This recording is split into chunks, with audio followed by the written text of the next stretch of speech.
अरे ये क्या करेगी एसी का? इसके कमरे में तो खिड़की लगी हुई है ना, वहीं से ताजी हवा खाने दो। एसी तो हम सबके कमरे में लगनी चाहिए।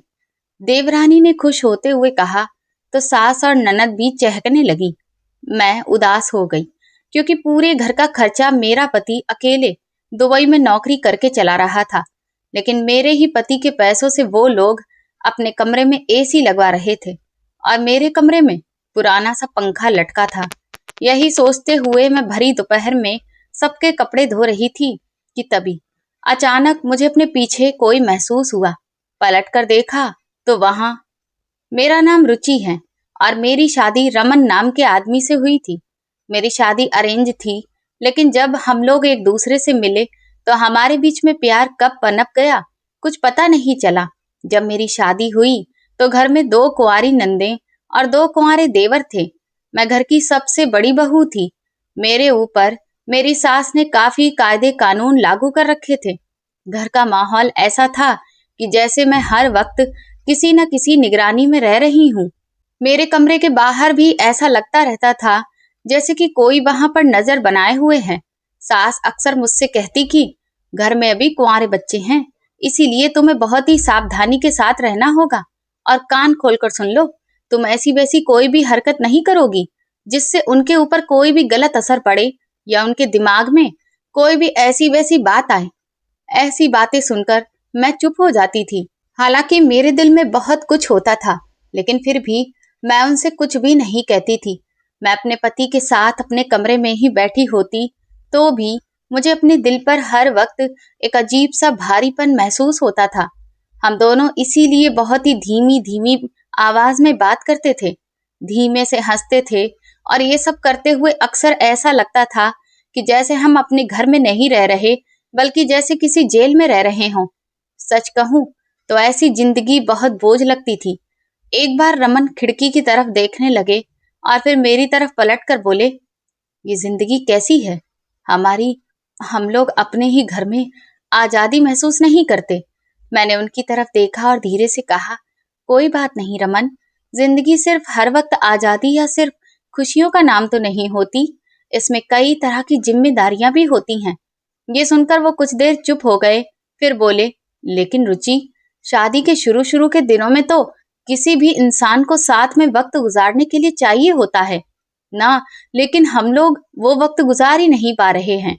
मैंने उनकी बात सुनकर नजरें झुका ली और बोली कि इस घर में हालात ही ऐसे हैं, इसीलिए हमें सब्र तो करना ही पड़ेगा। इसके बाद कमरे में खामोशी पसर गई।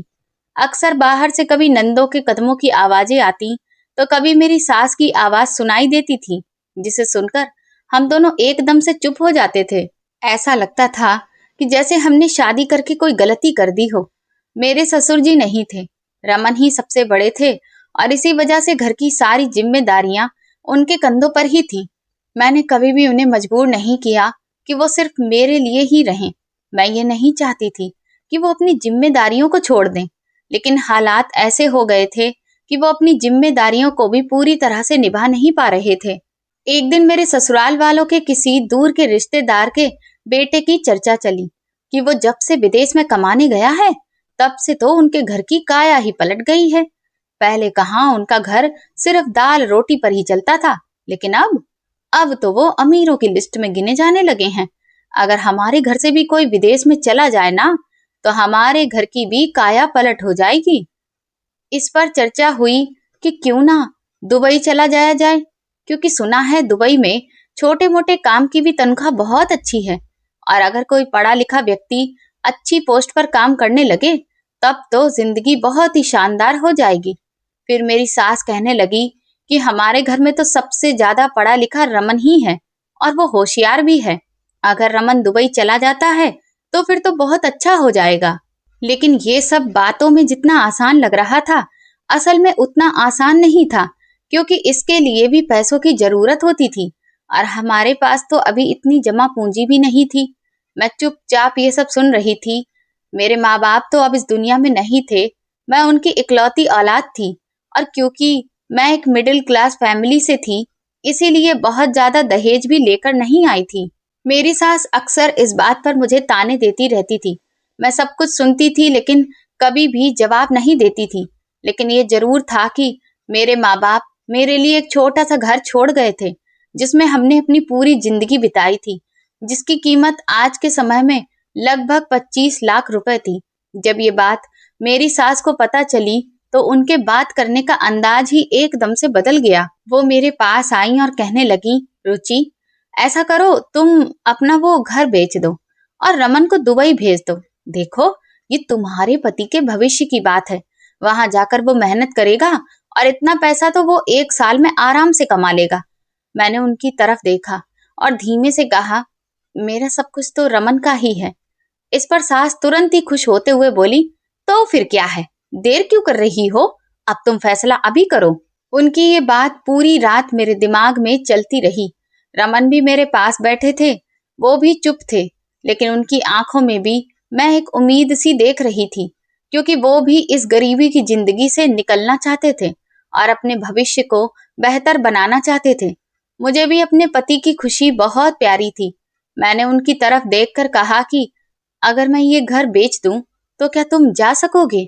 इस पर रमन ने मेरा हाथ पकड़ कर रखा और बोला कि अगर तुम ऐसा कर सकती हो तो सच कहता हूँ, मैं जरूर जाऊंगा, लेकिन ये बहुत ही बड़ा फैसला होगा। मैंने उनकी आंखों में देखा और कहा कि मैं तुम्हारे साथ हूँ। रमन, इसके बाद मैंने घर बेच दिया। सच कहूं तो अपने स्वर्गीय माँ बाप की आखिरी निशानी को बेचना मेरे लिए बहुत ही मुश्किल था, लेकिन फिर भी मैंने खुद को मजबूत रखा, क्योंकि मैं अपने पति रमन से बहुत प्यार करती थी। उसे अपने आप से दूर भेजना मेरे लिए कोई आसान काम नहीं था, लेकिन फिर भी मैंने ये बलिदान दिया, क्योंकि मुझे लगता था कि उनकी जिम्मेदारियां ही तो मेरी जिम्मेदारियां हैं।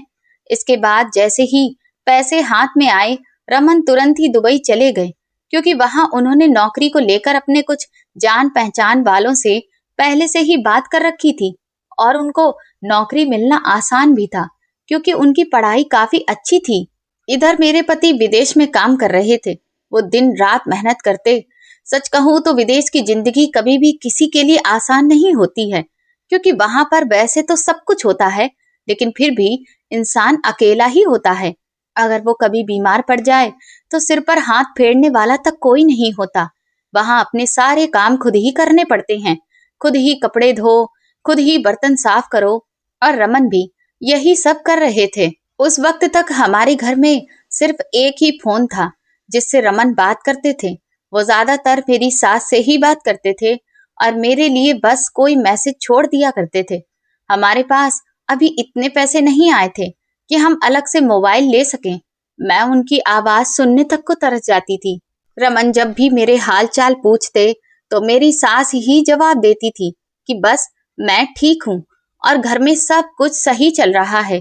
लेकिन सच्चाई तो ये थी कि मैं खुद से कुछ भी आगे बढ़कर नहीं कह सकती थी, क्योंकि अगर कभी मैं खुद से बात भी कर रही होती तो सास हमेशा मेरे सिर पर ही खड़ी रहती और फोन भी वो स्पीकर पर ही रखती थी। हमारे और उनके बीच की बातचीत का हर एक शब्द सुना जाता था। 2 महीने बाद रमन ने पैसे भेजने शुरू किए। ये पैसे काफी अच्छे थे।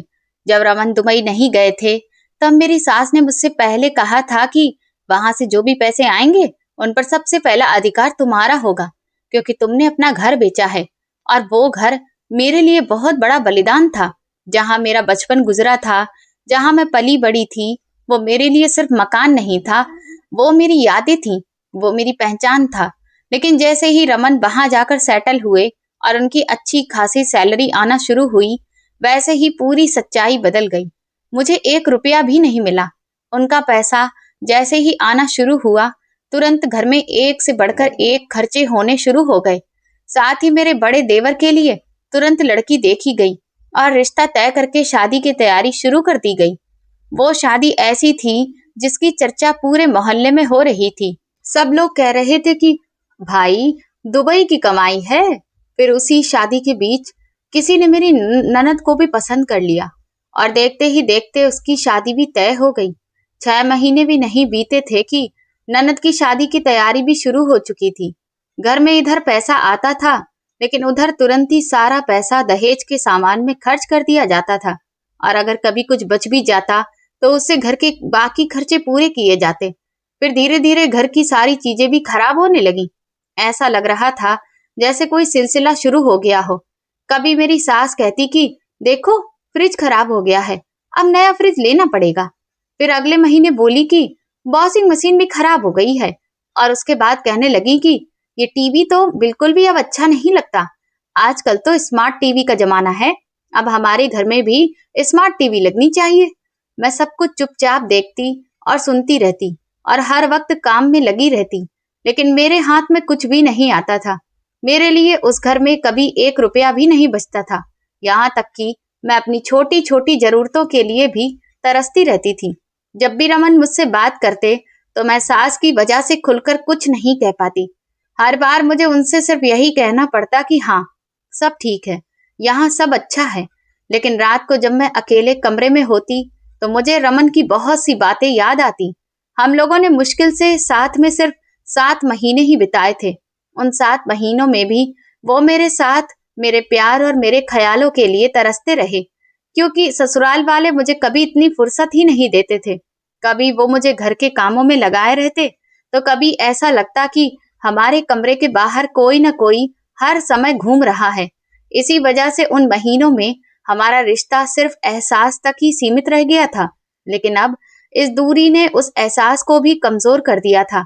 इसके बाद देवर की शादी हो गई और घर में नई बहू डिम्पल आ गई, लेकिन उसके आने से भी कोई खास फर्क नहीं पड़ा। मेरे काम तब भी खत्म नहीं हुए, क्योंकि वो हमेशा अपनी ही दुनिया में रहती। उसका फैशन, टीवी देखना, मोबाइल चलाना और शॉपिंग करना कभी खत्म ही नहीं होता था। अगर कभी उसे काम बता दिया जाता तो वो किचन में आकर धीरे से कहती, दीदी मुझे तो खाना बनाना आता ही नहीं है, अब आप ही बताइए मैं क्या करूं। जब उससे कहा जाता कि घर की सफाई कर लो तो कहती कि मुझे धूल से बहुत एलर्जी है, मैं बीमार पड़ जाऊंगी। और जब कभी कपड़े धोने को कहा जाता तो कहती कि इतने सारे लोगों के कपड़े धोना मेरे बस की बात नहीं है, मेरे हाथ बहुत नाजुक हैं, उनमें सूजन आ जाएगी। और इसी तरह घर के ज्यादातर काम का बोझ मेरे कंधों पर ही रहता। मेरी सास बहुत अच्छी तरह जानती थी कि रमन शादी के बाद सिर्फ 7 महीने ही मेरे साथ रह पाए थे और उसके बाद दुबई चले गए थे। लेकिन इसके बाद भी मैं कोई खुशखबरी नहीं दे पाई थी। सब कुछ जानने के बाद भी उन्होंने लोगों के सामने बातें बनाना शुरू कर दी। जब भी मोहल्ले की औरतें घर आती तो वो बड़े ही दुख वाले अंदाज में कहती, अरे मेरा बेटा इस लड़की के साथ कम से कम 7 महीने तो रहा था ना, लेकिन मुझे तो लगता है कि ये कभी माँ बन ही नहीं सकती। अगर ऐसा होता तो अब तक कोई ना कोई खुशखबरी जरूर सुनाती। 7 महीने भला कोई कम नहीं होते। लड़कियां तो कई बार शादी के अगले महीने ही खुशखबरी सुना देती हैं। मैं ये सब सुनकर अंदर ही अंदर टूट जाती थी, लेकिन चुप रहती और अपने काम में लगी रहती। फिर देवर की शादी के सिर्फ 2 महीने बाद ही डिम्पल ने बच्चे की खुशखबरी सुना दी और घर का माहौल जैसे पूरी तरह से बदल गया। मेरी सास का व्यवहार अब और भी ज्यादा बुरा हो गया था। वो खुशी खुशी सबसे कहती, देखो मेरी नई बहू ने कितनी जल्दी खुशखबरी दे दी, भगवान ने उसे कितनी जल्दी ये खुशी दे दी। और फिर मेरी तरफ तीखी नजरों से देखकर कहती, और कुछ लोग ऐसे होते हैं जिनकी किस्मत ही खराब होती है। मैं चुपचाप खड़ी रहती, मेरी आंखों में आंसू आ जाते, लेकिन मैं उन आंसुओं को गिरने नहीं देती। जब डिम्पल का बच्चा होने वाला था तो उसका सारा खर्च भी रमन के कंधों पर ही डाल दिया गया। मेरी सास कहती कि रमन ही तो है जो विदेश में कमाता है और उसकी कमाई कितनी अच्छी है, इसीलिए वही इस घर का सहारा है। डिम्पल भी तुरंत कहती, माँ जी मैं तो बस अपने बच्चे की देखभाल पर ध्यान दूंगी। और इसी वजह से वो ज्यादातर अपने कमरे में ही बैठी रहती। वो कहती, मुझे भला खाना बनाने की क्या जरूरत है, मुझे तो वैसे भी कुछ समझ नहीं आता। इस पर मेरी सास भी उसका साथ देती और कहती, हाँ बिल्कुल, तुम आराम करो, कहीं तुम्हारी तबीयत खराब ना हो जाए, तुम सिर्फ अपना और अपने बच्चे का ध्यान रखो। ये सब देखकर मेरे दिल में एक अजीब सा दर्द होता, लेकिन मैं कुछ नहीं कह पाती। मेरा देवर भी कुछ नहीं करता था। वो दिन भर बस घर में बैठा रहता, कभी टीवी देखता, कभी मोबाइल में लगा रहता और कभी दोस्तों के साथ घूमने निकल जाता। अगर कोई उसे कुछ कह भी देता तो वो हंसकर बोलता, अरे जब मेरा भाई बाहर से पैसे भेज रहा है तो फिर मुझे काम करने की क्या जरूरत है? सब कुछ कितना अच्छा चल रहा है। घर वालों की भी यही सोच थी कि पैसे तो आ ही रहे हैं और सब कुछ ऐसे ही चलता रहेगा, इसीलिए किसी को मेहनत करने की जरूरत ही महसूस नहीं होती थी। धीरे धीरे इसी सोच का नतीजा ये हुआ कि अब ऐशो आराम को लेकर उन सबकी भूख बढ़ने लगी थी। एक दिन मेरी सास बोली, अब तो हमारे घर में भी एसी लगना चाहिए, हम भी अब पैसे वाले हैं और वैसे भी अब गर्मी काफी पड़ने लगी है और हमारे पास अब कौन सी पैसों की कमी है। इस पर देवर भी तुरंत बोला, हाँ मम्मी, ये तो आपने बिल्कुल 100% सही बात कही, आखिर दुबई का पैसा आ रहा है। ये कहते हुए देवर ने अपनी दोनों टांगे सामने मेज पर रखी और बड़े ही आराम से सेब खाने लगा। इधर डिम्पल ने भी हंसते हुए कहा, आपने तो मेरे मुंह की बात ही छीन ली, ऐसी गर्मी में तो बिना एसी के रहना मेरे लिए बहुत मुश्किल होगा। उनकी बातें सुनकर ऐसा लग रहा था जैसे वो सब पैदा ही एसी में हुए हों, बिना एसी के जैसे कभी रहे ही नहीं। मैं भी वहीं खड़ी थी, लेकिन उनमें से किसी ने भी मुझसे मेरी कोई राय नहीं पूछी और इसके बाद उन लोगों ने अपने अपने कमरों में एसी लगवा लिया, बस मेरे कमरे को छोड़ दिया। मेरी सास मुझसे बोली, अरे तुम्हारे कमरे में एसी की जरूरत ही क्या है, वहां तो कितनी बड़ी खिड़की लगी है, वहां से ताजी प्राकृतिक हवा आती है जो सबसे ज्यादा फायदेमंद होती है, इसीलिए तुम आराम से रहो। वो सब अपने अपने कमरों में एसी में सोते थे और मैं अपने कमरे में इस भरी गर्मी में पसीने से भीगी रहती थी, क्योंकि मेरे कमरे का पंखा काफी पुराना हो गया था। वो ऐसे चलता था जैसे रेंग रहा हो। घर की हर चीज बदल दी गई थी, लेकिन मेरे कमरे का पंखा तक नहीं बदला गया। फिर एक दिन मेरी सास बोली कि अब दूसरे नंबर वाली ननद के लिए भी अच्छा सा रिश्ता देखना है, हमें और ज्यादा वक्त बर्बाद नहीं करना चाहिए और साथ ही अब छोटे वाले देवर की भी शादी के लिए लड़की ढूंढनी चाहिए। वो बोली, ऐसा करते हैं, दोनों बहन भाई की शादी एक ही दिन में कर देते हैं और सारा इंतजाम भी बहुत शानदार करेंगे, पूरा मोहल्ला और सारे रिश्तेदार देखते ही रह जाएंगे। वो लोग खुशी खुशी ये सारा प्लान बना रहे थे, जिसे सुनकर सभी लोग खूब हंस रहे थे और चहक रहे थे जैसे ये कोई बहुत बड़ी बात हो। मैं चुपचाप सब्जी काटते हुए उनकी बातें सुन रही थी और देख रही थी और एक सवाल मेरे दिमाग में आने लगा कि इस घर में आखिर मेरी हैसियत क्या है। लेकिन फिर भी मैं चुप रही, क्योंकि मैंने तो यही सीखा था और मेरी पहचान भी उस घर में यही थी, खामोश रहने वाली औरत की तरह। ये लोग मेरे पति के पैसों से कभी पिज्जा, कभी बर्गर और कोल्ड ड्रिंक्स मंगवाते, एक से एक बेहतरीन खाने पीने की चीजें मंगाई जाती, ड्राई फ्रूट्स तो किलो के भाव खरीदे जाते, लेकिन वो सब डिब्बों में भरकर अपने अपने कमरों में रख लेते।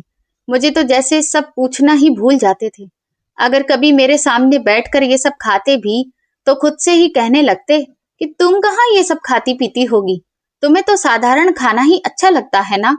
तो मेरी नंद कभी मुझे पूछती थी और ना ही मेरे देवर कभी मेरी तरफ देखते थे। किसी को भी मेरा कोई ख्याल नहीं था। हाँ, बस जब उन्हें कोई काम पड़ता तो तुरंत मुझे बुला लेते। एक दिन मेरी सास कहने लगी, काश मेरा रमन शादी से पहले ही अगर दुबई चला जाता ना, तब तो उसके लिए एक बहुत ही अच्छी और अमीर लड़की का रिश्ता मिलता, कम से कम इस गरीब से शादी तो नहीं करनी पड़ती। और ऊपर से ये तो बच्चों की खुशी तक नहीं दे पाई, बांझ है ये औरत। ये सुनकर मुझे बहुत बुरा लगा। मुझे समझ आ चुका था कि उस घर में मेरी औकात पुराने फर्नीचर से ज्यादा नहीं है, जो एक कोने में पड़ा धूल खाता रहता है, जिसकी जरूरत पड़ने पर इस्तेमाल तो कर लिया जाता है, लेकिन कभी कोई ख्याल नहीं करता। इसी तरह 2 साल बीत गए और सब कुछ वैसा ही चलता रहा। इस घर का सारा काम मेरी जिंदगी का हिस्सा बन चुका था। मैं सुबह से लेकर रात तक बस एक ही रफ्तार से पूरे घर में चकरघिन्नी बनकर नाचती रहती, कपड़े धोती, सफाई करती, किचन का काम निपटाती और फिर थक हार कर रात को सो जाती। लेकिन एक दिन वो आया जब अचानक से सब बदल गया। मैं बाहर चबूतरे के पास धूप में खड़ी होकर कपड़े धो रही थी। दोपहर का वक्त हो रहा था, इसीलिए सूरज काफी तेज चमक रहा था और आंगन में सन्नाटा था। मैं ज्यादा गंदे कपड़ों को हाथ से रगड़ रगड़ कर धो रही थी। मैं अपने काम में व्यस्त थी कि तभी अचानक मुझे अपने पीछे किसी के होने का एहसास हुआ। पलट कर देखा तो वहां रमन खड़े थे। एक पल के लिए तो मुझे अपनी आंखों पर भरोसा ही नहीं हुआ कि मैं इस वक्त अपने सामने रमन को खड़ा देख रही हूँ। वही रमन जो इतने सालों से मुझसे दूर था। वो तुरंत आगे बढ़ा और बिना कुछ कहे मुझे गले से लगा लिया। उसके गले लगते ही मेरे हाथ में जो कपड़े थे वो नीचे गिर गए। वो बहुत इमोशनल होकर बोला, मैंने तुम्हें कितना याद किया है रुचि, मैं तुम्हें बता ही नहीं सकता। मैं घबरा गई और तुरंत पीछे हटने की कोशिश करने लगी। मैंने कहा, ठीक है, वो कोई देख ना ले। अभी मैं ये बोल ही रही थी कि तभी मेरी सास भी वहां आ गई। उन्होंने जैसे ही रमन को देखा तो उनके चेहरे पर हैरानी और खुशी दोनों आ गई। वो बोली, अरे रमन, तुम अचानक यहाँ कैसे? रमन ने हंसते हुए कहा, हाँ मम्मी, मैं तो नौकरी छोड़कर आ गया हूँ। ये सुनकर मेरी सास का चेहरा एकदम सफेद पड़ गया, जैसे उनका पूरा खून ही निकल गया हो। वो घबराकर बोली, ये तुमने क्या कर दिया? रमन, इस पर रमन तुरंत जोर से हंसा और बोला, अरे मेरी प्यारी माँ, मैं मजाक कर रहा हूँ, डरिए मत, मैं तुम सब लोगों को सरप्राइज देने के लिए आया हूँ। फिर वो कहने लगा, दरअसल अगले हफ्ते रुचि का जन्मदिन है ना, इसीलिए मैं आ गया। ये सुनते ही मेरी सास का चेहरा फीका पड़ गया, उनके चेहरे की खुशी गायब हो गई। वो तुरंत बोली, बेटा, तुम इतनी दूर से सिर्फ अपनी पत्नी के जन्मदिन के लिए आ गए? अरे अगर तुम इतनी छुट्टियां करोगे तो कितना नुकसान हो जाएगा। इस पर रमन ने तुरंत कहा, होगा, थोड़ा बहुत नुकसान हो जाने दीजिए, कोई बात नहीं, मैं सब मैनेज कर लूंगा। फिर उन्होंने तुरंत मेरी नंद राशि को आवाज लगाई और बोले, मेरे लिए और अपनी भाभी के लिए ठंडा नींबू पानी बनाकर कमरे में ले आओ, वो बेचारी ना जाने कब से धूप में कपड़े धो रही है। मैंने ये सुना तो मैं हैरान रह गई, क्योंकि यहाँ कपड़े धोने के लिए तो मेरी सास ने ही मुझसे कहा था। तभी सास तुरंत बोली, अरे रुचि को तो काम करने का शौक है, हमने तो उसे बोला भी था कि जब धूप चली जाए तब तुम कपड़े धो लेना, मगर वो तो खुद ही काम में लग गई। मैं चुप रही और सोचने लगी कि मेरी सास ये कैसी बातें बना रही है। जब मैं कमरे में पहुंची तो रमन ने मुझे एक बार फिर गले लगा लिया। उसने अपने दोनों हाथों में मेरा चेहरा लेकर मुझे ध्यान से देखा और बोला, तुम कितनी कमजोर क्यों लग रही हो रुचि? मैंने तुरंत कहा, अरे कुछ नहीं, वो बस गर्मी है ना, इसीलिए मैं कमजोर लग रही हूँ। वो धीरे से मुस्कुराकर बोला, लेकिन हमारी शादी गर्मियों के समय में ही तो हुई थी ना, तब तो इस गर्मी का तुम पर कोई असर नहीं था। तो फिर अब ऐसा क्यों है कि तुम्हारी जगह जगह से ये हड्डियां दिख रही हैं? मैंने जल्दी से बात बदली और कहा, ऐसी कोई बात नहीं है। तभी राशि नींबू पानी लेकर आ गई। उसके चेहरे को देखकर साफ पता चल रहा था कि वो इस वक्त मजबूरी में काम कर रही है, क्योंकि उसे ये सब करना अच्छा नहीं लग रहा था। रमन ने गिलास उठाते ही उससे कहा, पवन से कहकर पनीर मंगवा लो, और हाँ, मम्मी से कहो कि आज वो मेरे लिए पनीर, नान रोटी, रायता, ये सब कुछ अपने हाथों से बनाकर तैयार करें। मैं उनके हाथ का खाना खाना चाहता हूँ। राशि ने धीरे से कहा, ठीक है भैया, और फिर वो बाहर चली गई। मैंने उनसे कहा कि आप मेरे हाथ का खाना नहीं खाएंगे? इस पर वो मुस्कुराकर बोले, अरे पागल, अगर मैं तुम्हारे हाथ का खाना खाऊंगा तब तो तुम्हें तुरंत ही जाकर काम में लगना पड़ेगा, लेकिन मैं नहीं चाहता कि तुम आज काम करो, बल्कि मैं चाहता हूँ कि तुम बस मेरे पास बैठो। मैंने कहा, लेकिन ऐसा नहीं हो सकता रमन, कोई ना कोई तो मुझे आवाज दे ही देगा, कोई ना कोई काम निकल आएगा ना। वो मेरा हाथ प्यार से पकड़कर बोले, जब तक मैं यहाँ हूँ तुम्हें कोई भी नहीं बुलाएगा। मैं पूरे 2 साल बाद यहाँ आया हूँ, ये कोई साधारण दिन नहीं है। वो बोले, तुम बस मेरे पास बैठो और मुझसे खूब बातें करो। लेकिन मैं जो कह रही थी आखिरकार वही हुआ। 5 मिनट भी नहीं गुजरे थे कि राशि तुरंत दरवाजे पर आ गई और बोली, वो मम्मी आपको बुला रही हैं। भाभी, वो कह रही हैं कि आप आकर प्याज टमाटर काट दीजिए और मसाला तैयार कर दीजिए, मम्मी से अभी इतना काम नहीं हो पा रहा है। ये सुनते ही रमन ने मेरी तरफ देखा और उनके चेहरे पर एक गंभीरता आ गई, जैसे कि वो सोच रहे हों कि मैं कुछ देर पहले जो कह रही थी वो बात तुरंत सच भी हो गई। वो तुरंत उठे और बाहर चले गए। मैं घबरा गई, मुझे लगा न जाने वो बाहर क्या कहने जा रहे हैं। मैं डर रही थी कि कहीं वो सब लोग ये ना कहने लगे कि देखो रमन की बीवी ने उसे कैसे बदल दिया। रमन बाहर पहुंचे तो सीधे उन्होंने मेरी सास से कहा कि मुझे आपके हाथ का ही खाना खाना है, और अगर आपसे इतना काम नहीं हो पा रहा है तो फिर कुछ काम राशि से करवा लीजिए, डिम्पल को बुला लीजिए। आप रुचि को ही क्यों बुला रही हैं? क्या रुचि यहाँ आकर कोई अलग तरीके से प्याज टमाटर काटेगी या कोई अलग ही मसाला तैयार कर देगी? ये सुनते ही मेरी सास का अंदाज तुरंत बदल गया। वो बोली, अच्छा तो तुम आते ही अपनी बीवी के दीवाने हो गए हो? अरे थोड़ा तो सोच लिया करो, घर में तुम्हारे जवान बहन भाई हैं। रमन ने तुरंत जवाब दिया, दो की तो शादी हो चुकी है ना, और एक की शादी आपने तय कर दी है, और एक कोई इतना छोटा बच्चा नहीं रहा। फिर वो थोड़े सख्त अंदाज में बोले, और वैसे भी आजकल हर किसी को सब पता होता है। आप जिन चीजों को लेकर मुझे बातें सुना रही हैं, हो सकता है इंटरनेट पर सब तरह की जानकारी उन्हें पहले से पता हो। अब तो घर में भी इंटरनेट लगा है ना। ये सुनते ही सास चुप रह गई। वो बोली, हे भगवान, कुछ तो शर्म करो रमन। लेकिन रमन ने आगे कुछ भी नहीं सुना। वो तुरंत वापस कमरे में आ गए और दरवाजे को गुस्से में जोर से बंद कर दिया, जिसकी आवाज पूरे घर में गूंज गई। मैं अंदर ही अंदर बहुत घबरा रही थी कि अब तो माहौल और भी ज्यादा खराब हो जाएगा। लेकिन रमन ने इन सब चीजों पर कोई ध्यान नहीं दिया। हम दोनों शाम तक आराम से कमरे में बैठे बातें करते रहे और बाहर घर में सारे काम हो रहे थे। एक तरफ राशि सब्जी बनाने में मदद कर रही थी, तो दूसरी तरफ से डिम्पल की भी कुछ कहने सुनने की आवाजें आ रही थी।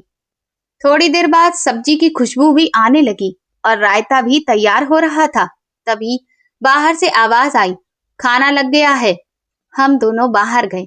मैंने उस वक्त एक नया सूट पहन रखा था और मेरे बाल भी खुले थे, क्योंकि रमन ने मुझसे कहा था कि मैं थोड़ा अच्छे से तैयार होकर रहूं।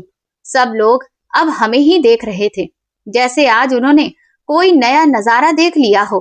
तभी डिम्पल धीरे से बड़बड़ाई, इसका पति आ गया है तो ये तो जैसे महारानी ही बन गई है। मैं चुपचाप सिर झुकाकर बैठ गई। रमन ने मुझे अपने साथ ही बैठाया और मेरी प्लेट में खाना खुद परोसने लगा। वो कहने लगा, तुम ठीक से बिल्कुल भी खाना नहीं खाती हो, इसीलिए तो देखो तुम्हारी ये हालत हो गई है। मैं तुम्हें अच्छी भली छोड़कर गया था, लेकिन अब देखो तुम कितनी कमजोर हो। उसके अंदाज में प्यार था और नाराजगी भी। मुझे ये सब बहुत अच्छा लग रहा था। रात को रमन मेरे बालों में कंघी कर रहे थे। कहने लगे, मुझे पता है मेरे पीछे तुम्हारे साथ इन लोगों ने क्या क्या किया होगा, तभी तो तुम्हारा ये हाल है। वो बोले, तुम्हारे लिए मैंने पैसे भेजे, लेकिन तुम्हारे कमरे में अभी भी वही पुरानी चीजें हैं, जबकि पूरे घर में हर एक चीज नई हो गई है। तुमने कपड़े भी वही पुराने पहने हुए थे। मैंने अभी तक तुम्हारे पास एक भी नई चीज नहीं देखी। मैंने धीरे से कहा कि मैं आपको परेशान नहीं करना चाहती थी रमन। वो तुरंत बोले, क्या मतलब तुम्हारा सहारा देने के बाद ही तो मैं बाहर जा पाया। अगर तुम मुझे नहीं बताओगी तो फिर किसे बताओगी? मैंने कहा, वो बात बात पर बड़ों के सामने जुबान चलाना कोई अच्छी बात नहीं लगती मुझे। मेरे माँ बाप ने ये नहीं सिखाया है। रमन, उसने गंभीरता से कहा, अब जमाना बदल गया है। अपने अधिकार के लिए थोड़ी बहुत जुबान तो चलानी ही पड़ती है। इसमें कोई भी बुराई नहीं है। तुम सबका ख्याल रखते हो, लेकिन कोई तुम्हारा ख्याल नहीं रखता। फिर वो धीरे से मुस्कुराकर बोला, अब देखना तुम्हारा जन्मदिन कैसे धूमधाम से मनाऊंगा। मैंने तुरंत कहा, नहीं, ज्यादा खर्च मत करिए, लोग बातें करेंगे। वो हंसकर बोला, अरे खर्चे तो मैं करूंगा, और ऐसा गिफ्ट दूंगा कि सबका मुंह खुला का खुला रह जाएगा। मैंने हैरानी से कहा, गिफ्ट? कैसा गिफ्ट? वो बोले, अरे वो तो वक्त आने पर पता चलेगा। रात को रमन ने वो बैग खोला जिसमें वो बाहर से चीजें लेकर आए थे, लेकिन मेरे लिए कुछ खास नहीं था।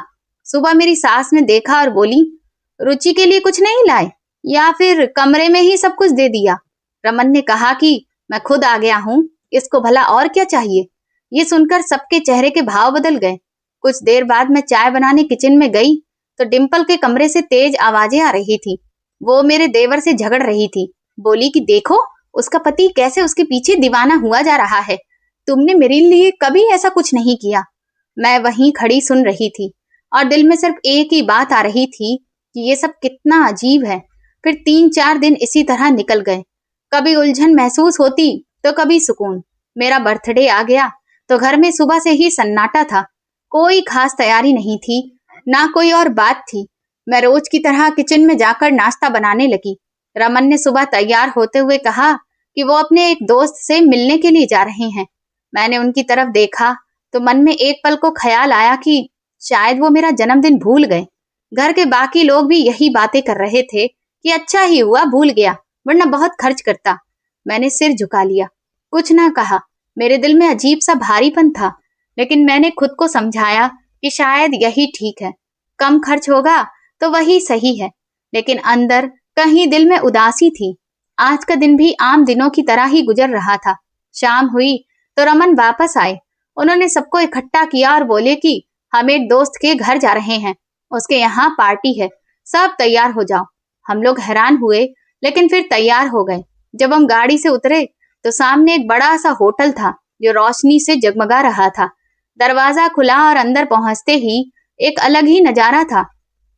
ढेर सारे गुब्बारे, जगह जगह खूबसूरत सजावट, 3 मंजिला केक रखा था। पूरा हॉल लोगों से भरा था। कुछ हमारे रिश्तेदार, कुछ रमन के दोस्त और कुछ और मेहमान थे। मैं तो कुछ पलों के लिए दंग रह गई। ये देखकर मेरा दिल जोर जोर से धड़कने लगा। मैंने रमन की तरफ देखा तो वो मुस्कुरा रहे थे। उन्होंने मेरा हाथ पकड़ा और धीरे से कहा कि आज तुम्हारा बर्थडे है। मैं हैरान थी कि सब कुछ पहले से कैसे तैयार था। उसके बाद हम दोनों केक के पास गए और हमने मिलकर केक काटा तो लोग तालियां बजाने लगे। कैमरे की फ्लैश चमक रहे थे और सब बहुत खुश थे। तभी रमन ने एक बड़ा सा मखमली बॉक्स निकाला और सबके सामने उसे खोला तो उसमें डबल लेयर वाला गोल्ड का नेकलेस था जो उन्होंने मुझे गिफ्ट में दिया। वो लाखों का था। मैं तो हैरान रह गई। सास के चेहरे पर भयंकर हैरानी थी, पर वो कुछ बोली नहीं। सब लोग इस नजारे को देख रहे थे जैसे किसी फिल्म का सीन हो। फिर सबने सामने बैठकर खाना खाया। फोटोग्राफर हर एक पल को कैमरे में कैद करते रहे। देर रात तक यही सब चलता रहा। जब हम घर आए तो माहौल बदल चुका था। घर में एक अजीब सी बेचैनी थी। मेरी सास, नंद और देवर, सबके चेहरों पर एक अलग ही भाव था। वो सब अपने अंदर की जलन छुपा नहीं पा रहे थे। सास ने रमन को तुरंत बुलाया और गुस्से के अंदाज में बोली, ये क्या किया है तुमने? इतने पैसे में तो तुम्हारी बहन की विदाई हो जाती और तुमने अपनी पत्नी के बर्थडे पर इतना पैसा खर्च कर दिया। अरे, एक केक मंगवा लेते घर में और वहीं पर खाना बन जाता, हम सब खा लेते। हमने मना थोड़ी ना किया था। और इतना महंगा हार भी भला कोई देता है? इस बात पर देवर और ननद भी सिर हिला रहे थे। सास बोली, इतने बड़े हार में तो 3-4 सेट और बन जाते और तुम्हारी बहन के ससुराल में तो हमारा नाम ही हो जाता। रमन धीरे से मगर मजबूत अंदाज में बोले, जब से मैं यहाँ से गया हूँ मैं सिर्फ आप लोगों के लिए ही सब कुछ कर रहा हूँ। बहन भाइयों की शादी की, घर का सारा सामान नया आया, इंटरनेट लगा, गाड़ी तक ले ली गई, छोटे भाई को मोटरसाइकिल दिलाई और जब रुचि का जन्मदिन मनाया तो आप लोगों को इससे भी दिक्कत हो रही है। ये सुनते ही सन्नाटा फैल गया। रमन ने सबकी तरफ देखकर कहा, अगर मैं अपनी पत्नी को गिफ्ट दे भी दिया है तो फिर आप लोगों ने इस बात को कटघरे में खड़ा करके पूरे घर को अदालत बना दिया। सबका दिमाग ठीक तो है ना? उनकी आवाज थोड़ी तीखी हो गई। अगर यही सब चलता रहा, मेरे पीछे यही सब कुछ होता रहा, तो याद रखिए मैं इसे लेकर दुबई चला जाऊंगा। ये सुनते ही मेरी सास का चेहरा उतर गया और उनकी सांस जैसे थम सी गई। अगली सुबह मैं नाश्ता बना रही थी तो मेरी सास मेरे पास आई। उनकी आवाज में गुस्सा और लाचारी दोनों थे। बोली, मेरे 2 बेटे हैं, दोनों ही निकम्मे हैं। बस मेरा एक ही बेटा रमन है जिस पर मुझे पूरा भरोसा है और उम्मीदें भी। लेकिन तुमने उसका दिमाग खराब कर दिया है। बताओ अब मैं क्या करूंगी? मैंने धीरे से कहा, माँ जी, मैंने कुछ नहीं कहा है, मैं आपकी कसम खाकर कहती हूँ। वो जहरीले अंदाज में बोली, झूठी कस्में, तुम्हारी वजह से ही सब बिगड़ रहा है। फिर वो रोने लगी और बोली, मेरा एक ही तो सहारा है। मैं चाहती हूँ कि मेरे सारे बच्चों की शादियां हो जाएं, सब अपने अपने घर के हो जाएं, लेकिन फिर मेरा क्या होगा? मैं तो मर ही जाऊंगी। मैं चुप रही। मैंने प्यार से कहा, माँ जी, मैं आपको अपनी माँ मानती हूँ, सच कहती हूँ मैंने कुछ नहीं कहा। पर वो एक भी बात सुनने को तैयार ही नहीं थी। उनके दिल में मेरे लिए बहुत नाराजगी थी। बाद में मैंने रमन से कहा, आपका इतना प्यार मुझे सबकी नजरों में गिरा रहा है। आप चले जाएंगे तो फिर मैं इन लोगों के साथ कैसे रहूंगी? रमन ने मुझे देखा और गंभीरता से बोले, अगर ऐसा कुछ हुआ कि तुम्हें सहना पड़ा तो फिर मैं तुम्हें अपने साथ ले जाऊंगा। मैं चुप हो गई। इसके बाद रमन ने मेरे कमरे का पूरा माहौल ही बदल दिया। उसने नया एसी लगवाया, नया फर्नीचर लेकर आया और घर में भी कुछ छोटे मोटे बदलाव कर दिए। उसने मेरा अलग से अकाउंट खुलवाया, मुझे नया मोबाइल लेकर दिया ताकि हम रोज वीडियो कॉल पर बात कर सकें। वो मुझे मार्केट लेकर गया और उसने मुझे सिखाया कि एटीएम से पैसे कैसे निकालते हैं। फिर उसने मुझे एक बड़े से मॉल में ले जाकर अपनी पहचान के दुकानदारों से कहा कि ये मेरी पत्नी है, अगर ये कभी आती है तो आप इसे आराम से चीजें दे दीजिएगा, मैं ऑनलाइन पेमेंट कर दूंगा। इस सब के दौरान मैं काफी खुश भी थी और उलझन में भी थी। मेरे दिल में एक तरफ प्यार था तो दूसरी तरफ ससुराल का दबाव, लेकिन उस वक्त मैं ये सब अपने दिल में दबाए बैठी थी। फिर कुछ दिनों के बाद रमन अपनी छुट्टियां बिताकर वापस चले गए। इस बार उन्हें भेजना पहले से भी ज्यादा मुश्किल था, क्योंकि उन्होंने इस बार मेरे दिल में अपनी मौजूदगी और ज्यादा गहरी कर दी थी। उनके जाने के बाद घर का माहौल बदल गया। पहले जहां थोड़ी नरमी और खुशी महसूस होती थी, वहां अब और भी ज्यादा चुभन आ गई। घर वाले मेरे साथ ठीक व्यवहार नहीं करते थे। हर वक्त उनके चेहरे पर एक अजीब सा सख्तपन होता और वो बात बात पर ताने मारते। जैसे ही मैं कोई काम करने लगती तो तुरंत आवाज आती, रहने दो, अब जरूरत नहीं है। कहीं फिर तुम रमन को शिकायत ना लगा दो कि हम लोग तुमसे काम करवाते हैं। अब तो तुम्हारे पास भाई फोन भी है ना। मैं चुप हो जाती। थोड़ी देर बाद फिर वही लोग कहने लगते, अब तो बहुत बड़ी बन गई हो, आखिर सबको तुम्हारे पति ने बदल दिया है। ये सब सुनकर मैं अंदर ही अंदर टूटती रहती, लेकिन फिर भी मैंने हार नहीं मानी। धीरे धीरे मैंने फिर से काम शुरू कर दिया था। मैं सुबह उठकर किचन में चली जाती, चाय बनाती, नाश्ता तैयार करती। मैंने सारे काम खुद संभाल लिए, पर अब जो चीजें बदल गई थी वो थी मेरी इज्जत। वो वापस नहीं आई थी जो पहले कभी थोड़ी बहुत होती थी। मैं घर में सबका ख्याल रखती, लेकिन दिल में हमेशा एक कमी रहती। मैं किसी का दिल दुखाना नहीं चाहती थी। मैं उस घर की बड़ी बहू थी और मैं हमेशा सबके साथ अच्छा व्यवहार रखने की कोशिश करती, लेकिन रमन के प्यार और उनके व्यवहार ने सबका मन मेरे लिए कड़वा कर दिया था। अब सब मुझे जैसे मुझसे कटने से लगे। इसके बाद मेरे दूसरे देवर की भी शादी हो गई। उसकी भी नई नवेली दुल्हन आ गई। पहला देवर पहले ही अलग हो चुका था। नंदे भी अपने अपने घर चली गई थी। अब सिर्फ छोटा देवर रह गया था, जिसकी नई शादी हुई थी। वो भी अक्सर अपनी पत्नी के साथ अलग होने की बातें करता रहता, क्योंकि उसकी पत्नी अमीर परिवार से थी और उसकी सोच सबसे अलग थी। घर का सारा बोझ मेरी सास पर आने लगा था और अब उनकी सेवा करने वाला भी कोई नहीं था। 1 साल बाद रमन दोबारा वापस आए। इस बार वो और भी ज्यादा खुश थे। आते ही बोले कि अब वो मुझे अपने साथ ले जाएंगे। मेरा वीजा भी लग चुका था। हमने भी तैयारी शुरू कर दी। घर से जाने में बस 1 हफ्ता बाकी था, लेकिन इसी बीच एक दिन में सब कुछ बदल कर रख दिया। मेरी सास को पैरालिसिस का अटैक हुआ। वो आंगन में बैठी थी जब अचानक वो एक तरफ लुढ़क गईं और उनके हाथ से बर्तन गिर गए। वो जमीन पर गिर गईं और मुंह से कोई शब्द नहीं निकल पाया। मेरी आंखें भर गईं। मैंने तुरंत सबको बताया कि उनके आधे शरीर पर असर हो गया है। वो सिर्फ एक हाथ और आंखों से ही इशारा कर पा रही थी। घर में एकदम खामोशी छा गई। रमन के दोनों भाइयों ने धीरे धीरे मुंह मोड़ लिया। एक तो पहले ही अलग हो चुका था। नंदे भी अपने परिवार में व्यस्त थी। छोटा देवर भी अपनी पत्नी के साथ अलग होने की बात कर रहा था। अब घर में सिर्फ खामोशी और बेबसी थी। रमन ने सबका व्यवहार देखा। फिर वो बोला कि मम्मी को ओल्ड एज होम में एडमिट करा देते हैं, वहां उनकी देखभाल हो जाएगी। हम उन्हें दुबई इस हालत में लेकर नहीं जा सकते। ये सुनकर मैं अंदर से हिल गई, जैसे किसी ने मेरे भीतर कुछ तोड़ दिया हो। मैंने तुरंत कहा, ये मेरी सास हैं। मैंने इन्हें अपनी माँ का दर्जा दिया है। मैं इन्हें ऐसी हालत में छोड़कर कहीं नहीं जा सकती। रमन ने मुझे समझाने की कोशिश की, तुम इमोशनल मत बनो, तुमने पहले भी बहुत कुछ सहा है। हम वहां अपनी नई जिंदगी शुरू करेंगे। मैं तुम्हें हर खुशी दूंगा। हम अपनी खुद की फैमिली बनाएंगे। मैं तुम्हें खुश रखूंगा।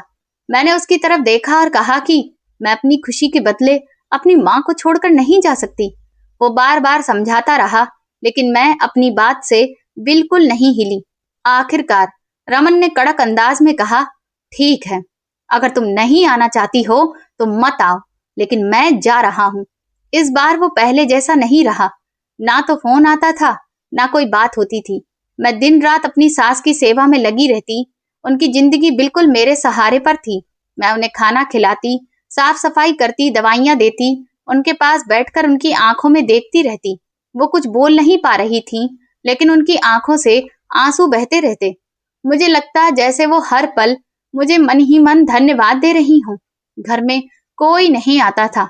लोग बस अपने दुखड़े सुनाते और चले जाते।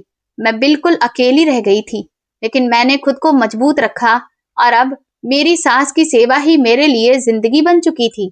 परिवार में जब भी उनमें से कोई आता तो फरमाइश लेकर आता।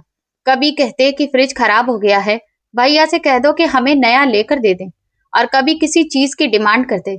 रमन ना सिर्फ मुझसे दूर हो गया था बल्कि अपने बहन भाइयों से भी दूर हो गया था।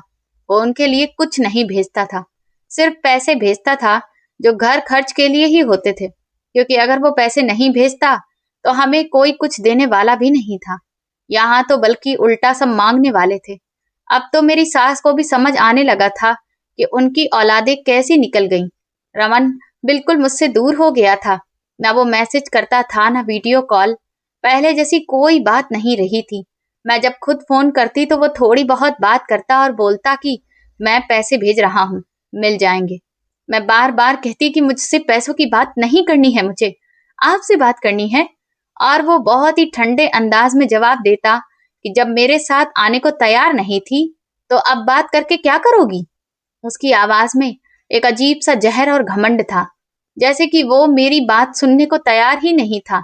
मैं चुप हो जाती, लेकिन दिल में बहुत दर्द होता। फिर एक दिन उसने साफ साफ कहा, तुमने मेरी बात नहीं मानी, तुम मेरे साथ नहीं आई। मैं तुम्हारे साथ वक्त गुजारना चाहता था, अपनी शादीशुदा जिंदगी की खुशियों को महसूस करना चाहता था, लेकिन तुमने सब कुछ खराब कर दिया। मैंने कहा कि मैंने कुछ गलत नहीं किया, मैंने आपकी माँ को अकेला नहीं छोड़ा। वो तुरंत बोला, तुम सिर्फ अच्छी बहू बनने का दिखावा कर रही हो।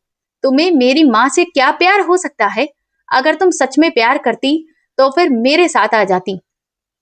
फिर वो बोला, अगर तुम उनकी सेवा कर रही हो तो सिर्फ उनकी नजरों में महान बनने के लिए कर रही हो, लेकिन याद रखना, इसका तुम्हें कोई नतीजा कभी नहीं मिलेगा। तुमने अपने और मेरे सपनों को तोड़कर फेंक दिया है। मैं तुम्हें कभी माफ नहीं करूंगा। उसकी बातें मेरे दिल को जख्मी करती रहती। मैं भी एक दिन हिम्मत करके जवाब दे दिया, अगर ये सब बुरा है तो ठीक है, मैं बुरे एहसास के साथ नहीं रह सकती। अगर मैं आपके साथ चली जाती और आपकी माँ को इस हालत में अकेला छोड़ देती तो फिर ये जुल्म होता। जिस औरत ने आप सबको पाला है उसका ये अंजाम तो नहीं होना चाहिए। मेरी आवाज कांप रही थी, लेकिन मैंने अपनी पूरी बात कही। मैंने कहा कि मैंने जो भी किया है सही किया है। यही हमारी आखिरी लंबी बात थी। उसके बाद रमन ने मुझे ब्लॉक कर दिया। अब ना कोई मैसेज था, ना कोई कॉल, सिर्फ कभी कभी पैसे भेज देता, जैसे रिश्ता सिर्फ पैसों तक ही सीमित रह गया हो। इसके बाद 3 महीने बीत गए और एक दिन मुझे खबर मिली कि उसने वहां किसी और से शादी कर ली है। ये खबर मेरे लिए एक भयंकर झटका थी, जिसे मैं शब्दों में बयां नहीं कर सकती थी। मैं दिन रात रोती, अकेले बैठकर सोचती कि जिस इंसान के लिए मैंने सब कुछ छोड़ा, उसने मुझे इतनी आसानी से अपनी जिंदगी से निकाल दिया। मेरे दिल में हर वक्त भारीपन रहता। इधर मेरी सास की हालत धीरे धीरे थोड़ी बेहतर होने लगी थी। वो थोड़ा बहुत बोलने लगी थी। शब्दों में वो कभी कभी मुझे देखकर धीरे से कहती कि बेटा, एक दिन तुझे इस सब का फल जरूर मिलेगा। मैं चुप रहती। मैं नहीं जानती थी कि इसका अंजाम क्या होगा। मैं तो सिर्फ ये चाहती थी कि मेरे पति मेरे साथ रहे, लेकिन अब मेरे हाथ में ये नहीं रहा था। घर बिल्कुल सूना हो गया था। जहां पहले हर वक्त शोर होता था, कई सारे लोग आते जाते थे, देवर और उसकी पत्नी थी, हंसी मजाक था, अब वहां सिर्फ सन्नाटा था। ऐसा लगता था जैसे दीवारें भी बोलना भूल गई हों। वक्त गुजरता गया और साल दर साल एक दूसरे के पीछे छिपते चले गए, यहाँ तक कि पूरे 8 साल बीत गए। रमन से बात किए हुए मुझे कई साल बीत चुके थे, क्योंकि उस दिन के बाद से उसने मुझे अपनी जिंदगी से बिल्कुल अलग कर दिया था। ना कोई संपर्क, ना कोई खबर, बस एक दूरी जो वक्त के साथ और गहरी होती चली गई। और इन 8 सालों में मेरी सास बिस्तर पर पड़ी रही। उनका शरीर दिन ब दिन कमजोर हो गया था। वो पूरी तरह दूसरों की मोहताज हो गई थी। न चल सकती थी, न बैठ सकती थी, सिर्फ आंखों से देखती थी और सांसें चल रही थी। वो टूटे शब्दों में कहती कि मैं मरना चाहती हूँ, लेकिन मर भी नहीं पा रही। ये सुनकर मुझे बहुत दुख होता। मैं उनके पास बैठती, उन्हें देखती रहती, लेकिन कुछ कह नहीं पाती। मैं हर रोज उन्हें अच्छे से नहलाती धुलाती, उनके कपड़े बदलती, उनके बाल बनाती, खाना देती, हर पल उनके साथ रहती। लेकिन अंदर ही अंदर मेरे मन में एक डर था। मैं सोचती कि अगर मेरी सास इस दुनिया से चली गई तो फिर मैं कहाँ जाऊंगी। मेरा पति तो मुझे अपने साथ रखेगा नहीं, नंद और देवर भी सब अपने अपने में व्यस्त हैं। फिर मेरा इस दुनिया में कौन होगा? क्या मैं इस घर में अकेली रह जाऊंगी या फिर कहीं और जाने का कोई रास्ता भी नहीं होगा? ये सवाल हर वक्त दिमाग में चलते रहते। मैं कभी किचन में खड़ी होती तो रुक जाती और सोच में डूब जाती। कभी सास के पास बैठकर उनके हाथ को पकड़कर खामोश हो जाती। साल बीत रहे थे, सब बदल गया था, बस एक चीज नहीं बदली। मेरी कोई औलाद नहीं थी। मेरी जिंदगी की ये कमी ऐसी थी जो कभी पूरी नहीं हुई। मेरी सास रोते रोते कहती कि मुझे सजा मिल रही है। मैंने तुम्हारी जिंदगी बर्बाद की, मैंने तुम्हारे साथ बहुत बुरा किया। मैं कहती, माँ जी छोड़िए इन सब बातों को, क्यों अपनी तबीयत खराब करती हैं? पर उनके आंसू नहीं रुकते थे। अपने बाकी बच्चों के बारे में बात करते हुए उनकी आवाज भर आती थी, लेकिन मेरे लिए उनके दिल में एक खास प्रार्थना होती थी। वो चाहती थी कि मेरी जिंदगी संवर जाए, लेकिन ऐसा कुछ भी ना हो सका। फिर आखिरकार वो दिन आया जिसने मेरी जिंदगी को हमेशा के लिए यादगार बना दिया। मैं उस दिन उदास बैठी थी, आंखों में आंसू थे, क्योंकि उस दिन मेरा जन्मदिन था। मेरे दिमाग में वो पुराने दिन घूम रहे थे। वो पल याद आ रहा था जब रमन मेरे जन्मदिन के लिए खास तौर पर दुबई से आए थे। वो खुशी, वो सजावट, वो होटल, वो इतना बड़ा केक और वो सोने का सेट, सब कुछ मेरी आंखों के सामने घूम रहा था। मेरे हाथ में वही पुरानी तस्वीर थी जिन्हें मैंने फ्रेम करवा कर रखा था। मैं उसे अपनी गोद में रखे बैठी थी और चुपचाप अतीत में खोई हुई थी। सब तरफ सन्नाटा था, घड़ी की टिक टिक सुनाई दे रही थी कि अचानक सास की आंखों में आंसू आ गए। उन्होंने मुश्किल से हाथ उठाकर दरवाजे की तरफ इशारा किया। उनके चेहरे पर ऐसा भाव था जैसे वो कुछ देख रही हो जो मैं अभी देख नहीं पा रही थी। मैंने धीरे से पलटकर देखा तो दंग रह गई। दरवाजे पर रमन खड़ा था, 8 साल के बाद। उसके हाथ में कुछ बैग थे और आंखों में आंसू थे। वो थकान और जज्बात दोनों लिए चुपचाप खड़ा था, जैसे वक्त वहीं रुक गया हो।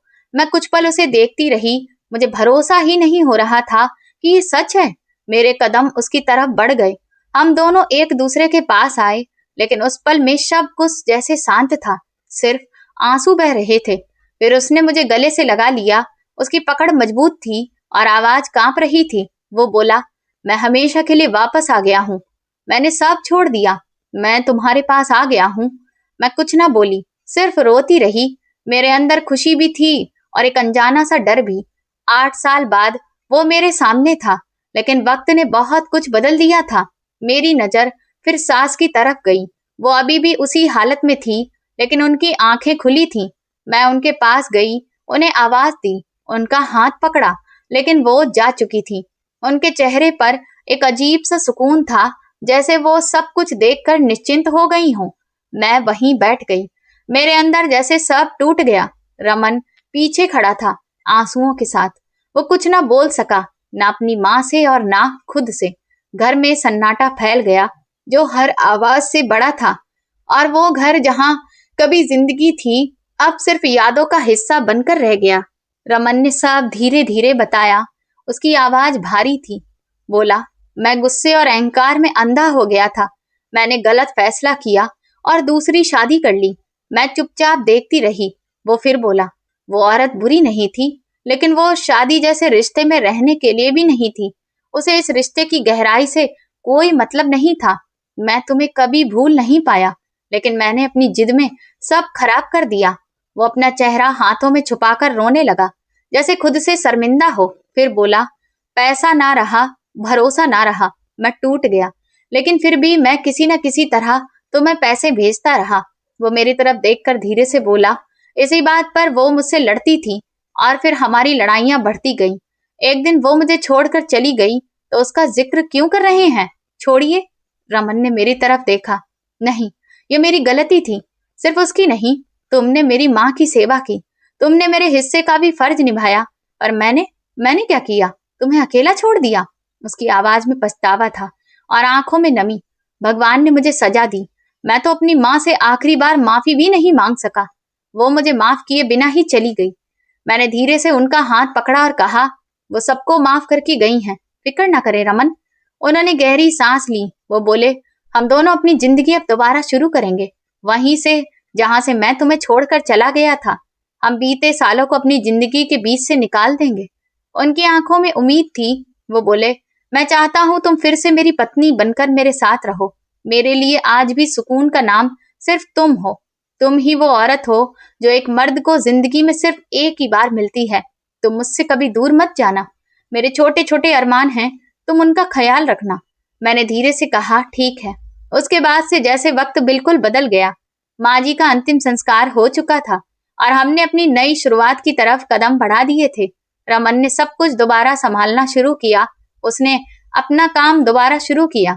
घर में भी सुकून महसूस होने लगा। पुराने जख्म धीरे धीरे भरने लगे। मैंने महसूस किया जिंदगी कभी भी एक जैसी नहीं रुकती। फिर एक दिन मैंने रमन को बताया कि मैं माँ बनने वाली हूँ। ये खबर मेरे लिए भी किसी चमत्कार से कम नहीं थी। घर में एक नई खुशी की लहर दौड़ गई। जब डॉक्टर ने बताया कि जुड़वा बच्चे हैं, हम हैरान रह गए। एक पल को तो भरोसा ही नहीं हुआ। रमन मेरे पास बैठे बार बार कहते कि ये सब भगवान की मेहरबानी है। मैं रोती रही, मुस्कुराती रही और सोचती रही कि भगवान ने मुझ पर कितनी बड़ी कृपा की है। ऐसा लगा जैसे जिंदगी ने एक झटके में सब कुछ वापस दे दिया। उन दिनों रमन ने मेरा बहुत ख्याल रखा। वो हर वक्त मेरे पास रहता, मेरे आराम का ख्याल रखता, खाने पीने का भी ध्यान रखता। डॉक्टर के पास भी हम रूटीन चेकअप के लिए लगातार जाते। घर में नौकरानी भी रख ली गई ताकि मुझे कोई मुश्किल ना हो। वक्त गुजरता गया और धीरे धीरे बच्चों के आने का इंतजार बढ़ता गया। और फिर वो दिन आया जब हमारे घर में 2 जुड़वा बच्चों ने एक साथ आंखें खोली। दोनों बेटे थे। घर में खुशियों का माहौल था। रमन की आंखों में आंसू थे। मैं अपने बच्चों को देख रही थी और भगवान को धन्यवाद कह रही थी। मेरी जिंदगी संपूर्ण हो गई थी। रमन ने मुझे देखा और बोला, तुम्हारा बहुत बहुत धन्यवाद। मेरी जिंदगी को खुशियों से भर देने के लिए, उसे पूरा करने के लिए। मैंने मुस्कुराकर अपने बच्चों को सीने से लगा लिया। बच्चों के हंसने बोलने की आवाज घर में गूंजने लगी। ऐसा लगा जैसे इस घर में जान वापस लौट आई हो। एक बार फिर से हमने अपनी दुनिया बसा ली। मैंने बहुत कुछ देखा, बहुत कुछ सहा, बहुत कुछ समझा और इस सब के बाद मैं यही जान पाई कि रिश्ते सिर्फ प्यार से नहीं बल्कि सब्र, सेवा और बहुत कुछ एडजस्ट करने और बर्दाश्त करने से भी बनते हैं। और वक्त हमेशा हर चीज का हिसाब जरूर देता है। सच कहूं तो जीवन में अब इतनी खुशियां हैं कि वो बीते हुए साल याद ही नहीं आते। जबकि जब मैं वो साल गुजार रही थी तो लगता था जैसे जिंदगी ही खत्म हो गई है और मुझे कभी खुशी नहीं मिलेगी। मैं कभी संभल नहीं पाऊंगी। मेरा पति कभी वापस नहीं आएगा। लेकिन भगवान ने सब ठीक कर दिया। आज जिंदगी बेहतर है। कभी कभी रमन के भाई बहन मिलने आ जाते हैं। हम अभी भी उनका ख्याल रखते हैं, लेकिन अब अपनी मेहनत की कमाई का 1 रुपया भी उन पर फालतू में खर्च नहीं करते हैं। जो भी किया जाता है वो सिर्फ जरूरत और इज्जत के साथ ही किया जाता है। मेरा पति बोलता है कि मैंने सबके रंग देख लिए और सबका व्यवहार भी समझ गया हूँ। सिर्फ तुम ही मेरे साथ हमेशा एक जैसी रही। मैं ये सब सुनकर चुप हो जाती हूँ, क्योंकि मेरे लिए तो सबसे बड़ी बात यही है कि वक्त ने सब बदल दिया। मैंने सब्र किया तो मेरी जिंदगी में सुकून लौट आया। तो दोस्तों, आप किस शहर से हमारी कहानी सुन रहे हैं और आपको ये कहानी पसंद आई हो तो प्लीज कमेंट करके हमें जरूर बताएं। इस वीडियो को लाइक करें और ज्यादा से ज्यादा शेयर करें और हाइप भी दें। साथ ही चैनल को सब्सक्राइब करना ना भूलें। और अगर आपको मेरी मेहनत पसंद आई हो तो मुझे सुपर थैंक्स देकर अपना प्यार और सपोर्ट जरूर दिखाएं, ताकि मैं आपके लिए ऐसी ही शानदार कहानियां लाती रहूं। ये कहानी पूरी तरह से काल्पनिक है। इसका उद्देश्य केवल मनोरंजन और सामाजिक संदेश देना है। कहानी के सभी पात्र, नाम, घटनाएं और स्थान लेखक की कल्पना पर आधारित हैं। इसका किसी भी जीवित या मृत व्यक्ति से कोई संबंध नहीं है। यदि किसी व्यक्ति या घटना से कोई समानता दिखाई देती है तो उसे मात्र संयोग माना जाए। इस कहानी का उद्देश्य किसी रिश्ते, समाज या व्यक्ति विशेष की भावनाओं को ठेस पहुंचाना नहीं है। धन्यवाद।